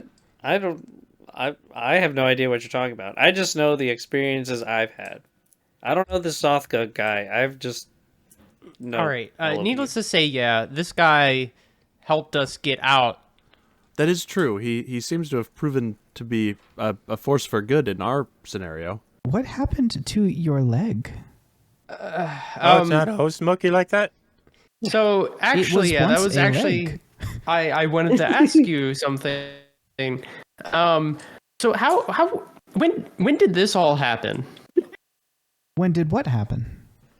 Don't let him looks, muscle yeah, you, up boss. and Ask down. about the leg. He's changing the subject. Bradford, that's enough. Okay. Yeah, that's you enough. become a mob boss. Yeah, you've done very well for yourself. If you don't mind me saying, when I left, you were a lot more naive, and now you're running a very successful business that I'm not sure is part of Four Guys Ventures and Vibes or not. Well, we have to train our Dungeoneers somehow. I am creating peace. I agree. I think you've done great. I think you did amazing. The upper tiers of Gaim are oft neglected places. So I decided that the best way to create a habitat that would foster a healthy company's growth was to ensure that peace would arise. And the only way to stop the violence was to outdo it. So we have created a sort of clan-like presence for ourselves here in the upper tier. And we have been slowly working our way through the different gangs and beating them into submission until they allow Four Guys to continue growing in peace. Radford here has been very instrumental in this process. Just last week, Radford took out several other gangs. We are down to just the Red Vipers and the Malarkey Circus. Took out in this instance meaning unconscious and subdued, not death. Right, we delivered them to the City Watch. We find that it's dangerous for the City Watch to be involved because they have all of these like weird bureaucratic rules governing when they can intervene and when they can't. So it's much easier for us to simply pay them a little extra to step aside for a day, and then we go and subdue a gang and then deliver that gang to the City Watch the next morning when they arrive for work. A tear Oh, that explains it. falls down Fox's eye. You have become a master. And on that note, tonight's Dungeons and Dragons session comes to a close. Oh my god. Hey, this is Radford. They tell me you can watch these goofballs live every Monday on... Hang on a second. Twitch.tv/Winged Badger Tavern. Ooh, I like those. Wait, what? It's not Tavern. Winged Badger Gaming? And I'm supposed to blame Jake for that. Okay. Jake, stop it. I love Wash's new character already. Yeah, I know. I was about to say, like, how are we gonna... I guess you're just gonna have to get used to playing two characters, because we will rescue Jeb. And now the old man is a necessity. Yeah. Oh, I should stop recording.